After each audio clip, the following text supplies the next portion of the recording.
to the infrastructure law, we're going to make the most significant investment to modernize our roads and our bridges in 70 years.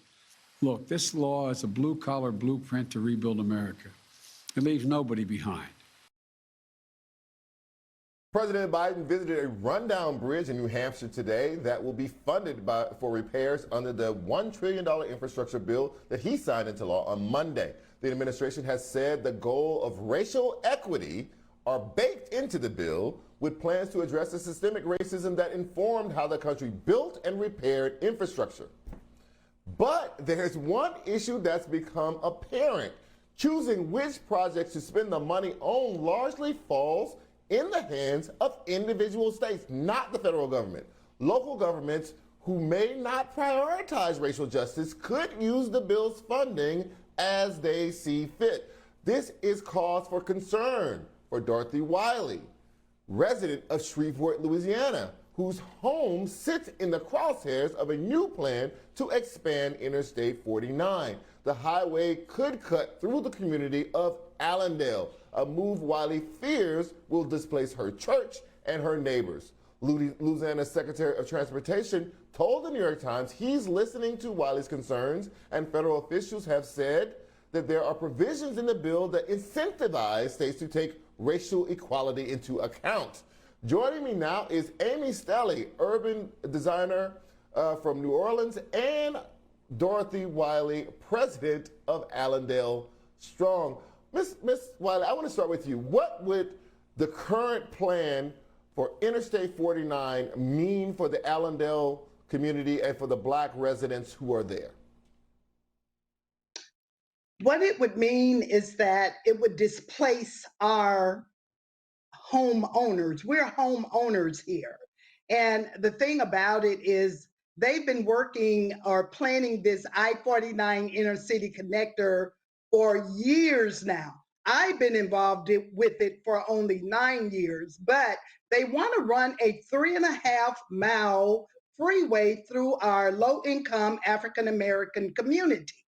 Our position is to separate local traffic from through traffic.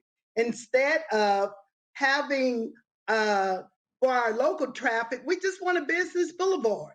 And for through traffic, we already have an existing freeway loop instead of NLCOG's $1 billion 3.5-mile freeway. So, Ms. Stelly, let's zoom out a bit. And how does this issue that Ms. Wiley is describing, the endangering of that community of Black people, how does that replicate itself around the country with a lot of these projects, and how will the Biden infrastructure deal deal with that? Right. Well, thank you for having us. First of all, you can see the results of this strategy in city after city, all across the United States. So we really need to look at lessons learned, because we know what these interstate highways, these urban highways through these communities are going to do, which is why I support the effort in Shreveport and Lafayette, actually, because they're grappling with the same thing, to look at other solutions, because we know that this is only going to cause disinvestment in these Black neighborhoods. The playbook has been the same for now more than 60 years. Ms. Wiley, you know, they say they're listening to you. The Biden administration says, you know, there's equity built into these plans. But as both of you have just pointed out, these are not plans that were drawn up necessarily under, well, definitely not drawn up under this administration, not necessarily drawn up under any Democratic administration. They've been drawn up for decades in some cases. They're just sitting there waiting for money to fund them. Decades ago, people may not have had that equity consideration. Those plans are ready to go. They're going to greenlight some of these plans because they want to get them out and going and get hard hats on heads so people can say, Biden gave me a job to build a road. How confident do you feel that they're actually going to reconsider this plan that they've had for, as you say, over a decade easily? I'm from that region of Louisiana. I know that extension of I-49 has been in the plans forever, So how confident are you that they're actually going to reconsider this and that they may change their mind about the plan that they have? Well, I got to say I'm confident because even now speaking, I just have to say this. It was just like, I have prayed, Lord, send somebody to help us. And when the Biden administration came in and Pete Buttigieg said, no more federal funds to build highways through our Black and brown communities, for me, that was an answer to prayer. We, Allendale Strong is a learning and doing community. And I have learned so much about these urban freeways, about the planning transportation system, and it's broken. And they feel like the way that you fix congestion is bring in more congestion. I mean, our MPO, which is our Metropolitan Planning Organization, and NLCOG, which is our Northwest Louisiana Council of Government, their decision making is really based upon flawed assumptions. And you know what? Just like you said, this has been decades. In the 70-year history of freeway planning, no DOT or Department of Transportation has ever checked to see if their planning predictions were accurate.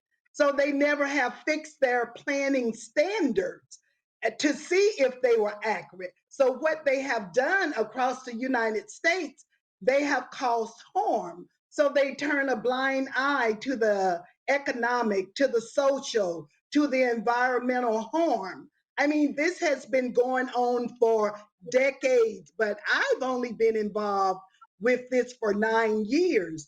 In Shreveport, like you mentioned, this has been going on for at least about 30 years. So, I mean, they have, when I say they, meaning NLCOG, they have ignored our requests for smarter thinking.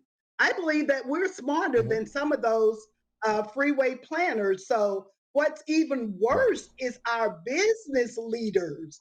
They have raised $100,000 for a public misinformation campaign to win public opinion over this boondoggle. So actually the misinformation, that's what a lot of our political leaders and business leaders are following without asking questions. And additionally, they are promoting that this 3.5 mile freeway is going to bring in $800 million annually.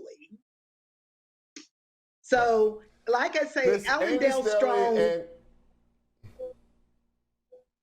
I'm sorry, Miss Wiley. Thank you so much for joining us now. They were telling me in my ear I'm running out of time. However, if it's the answer to prayer, I'm going to lean on your prayers that you're going to get an answer to this situation. However, I want to make sure that our viewers know the Biden administration has said they put in $1 billion to deal with this inequity.